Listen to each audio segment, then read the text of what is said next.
ಅವ್ರು ಹೇಳಿದ್ರು NABH accreditation ಆಗಿಲ್ಲ, ಯಾವ ಆಸ್ಪತ್ರೆ ಅಕ್ರೆಡಿಟೇಷನ್ ಆಗಿಲ್ಲ ಅಂತ. ಫಸ್ಟ್ ಆಫ್ ಆಲ್ ಅವ್ರಿಗೆ ಅಷ್ಟು ಗೊತ್ತಿಲ್ಲ. NABH ಅಕ್ರೆಡಿಟೇಷನ್ ನಮ್ಮಲ್ಲಿ ಮಾಡೋಂಗೇ ಇಲ್ಲ.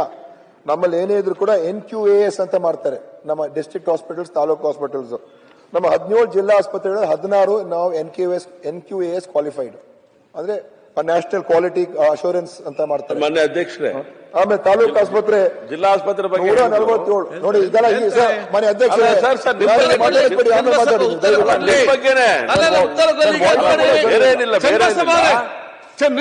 ಅಲ್ಲಿ ಉತ್ತರ ಕೊಡ್ತಾ ಇದ್ದಾರೆ. ಮತ್ತೆ ಕ್ಲಾರಿಫಿಕೇಶನ್ ಕೇಳಿ ನೀವು. ಅಲ್ಲ, ನೀವು ಮತ್ತೆ ಕ್ಲಾರಿಫಿಕೇಶನ್ಗೆ ಉತ್ತರ ಆಗ್ಲಿ. ಎಲ್ಲರಿಗೂ ಕೇಳಲಿಕ್ಕಿದೆ ಜಿಲ್ಲಾ ಆಸ್ಪತ್ರೆ ಬಗ್ಗೆ, ನಿಮ್ಗೆ ಮಾತ್ರ ಅಲ್ಲ, ಇಡೀ ರಾಜ್ಯದ ಜನರಿಗೆ ಕೇಳಲಿಕ್ಕಿದೆ.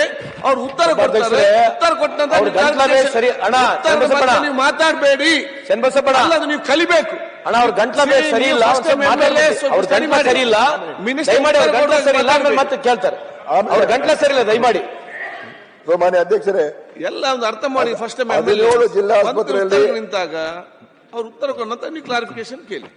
17 ಜಿಲ್ಲಾ ಆಸ್ಪತ್ರೆಯಲ್ಲಿ 16 NQAS, 147 ತಾಲೂಕಲ್ಲಿ 64, 213 CHC ಮತ್ತು UCHC ಅಲ್ಲಿ 64. ಇನ್ನೂ ನಾವು ಮಾಡ್ಕೋಬೇಕಾಗಿದೆ, ಅದ್ರ ಬಗ್ಗೆ ಏನಿಲ್ಲ. ಆದ್ರೆ ಸುಮ್ಮನೆ ಅದನ್ನ ಅಂದ್ರೆ ಅವ್ರ ಪ್ರಕಾರ ನಮ್ಮ ಇಲಾಖೆಯಲ್ಲಿ ಏನೂ ಇಲ್ಲ. ಇವತ್ತು ಎಕ್ಸ್ರೇ ಇಲ್ಲ, ಇನ್ನೊಂದಿಲ್ಲ, ಮತ್ತೊಂದಿಲ್ಲ, ಡಾಕ್ಟರ್ ಇಲ್ಲ, ನಮ್ಮ ಜಿಲ್ಲಾ ಆತರ ಹೇಳ್ಬಾರ್ದು. ಕಡಿಮೆ ಇದೆ ಡಾಕ್ಟರ್, ಕಡಿಮೆ ಇದೆ, ಕೊರತೆ ಇದೆ.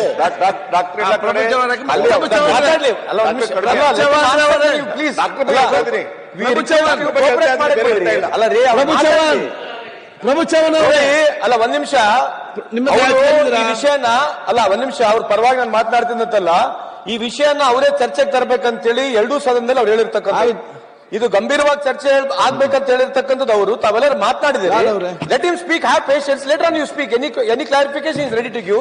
ಅವ್ರ ಗಂಟ್ಲ ಪೇಷ ಎಲ್ಲ ಸ್ವಲ್ಪ ಮಾತಾಡಿ ದಯಮಾಡಿ.